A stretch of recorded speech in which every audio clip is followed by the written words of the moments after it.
ওই তাহসানের একটা কথা ছিল না, পৃথিবীতে আমার কোনো ব্যক্তিগত মানুষ নেই, যারা আমার প্রিয় মানুষ ছিল তারাই আমাকে ভুল প্রমাণ করে দিয়ে গিয়েছে। যাদের সাথে থাকতে গিয়ে আমি নিজেকে ফুটন্ত ফুল মনে করেছিলাম, বর্ষার নয়ন তারার মতো ফুটে উঠেছিলাম, তারাও আমাকে তীরন্দাজে ক্ষত বিক্ষত করে দিয়েছে। যাদের সঙ্গ পেলে নিজেকে বর্ষার পানির মতো মনে হতো, তারাও আমাকে ভুল প্রমাণ করে দিয়ে গিয়েছে। অথচ এসব কিছুই হওয়ার কথা ছিল না। কথা ছিল আমারও একটা সুন্দর শৈশব হবে, সুন্দর একটা ভবিষ্যৎ হবে, আমারও কিছু প্রিয় মানুষ হবে, যাদের সাথে নিজেকে রাখতে পেরে কৃতজ্ঞবান মনে হবে। অথচ এসবের কিছুই হলো না। কিছু কিছু সময় আর্থিক অনটনের কারণে আমি হেরে গিয়েছি, আবার কিছু কিছু সময় ভাগ্যের কাছেই হেরে গিয়েছি। আমি বাস্তবতাকে খুব কাছ থেকে দেখেছি।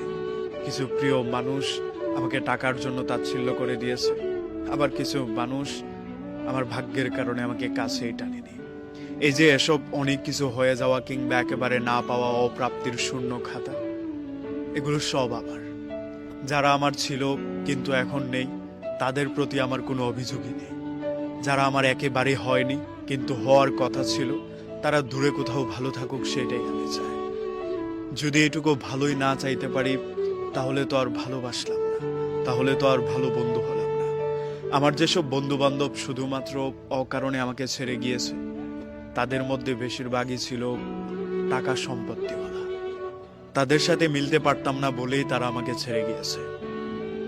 এমন অনেক মানুষ ছিল যাদেরকে আমি ভীষণ রকম পছন্দ করতাম, প্রিয়দের তালিকায় তাদের নামও লিখিয়েছিলাম। কিন্তু আফসোস, হয় আমার চেহারার কারণে কিংবা ভাগ্যের কারণে তারা আমার কাছেই থাকেনি।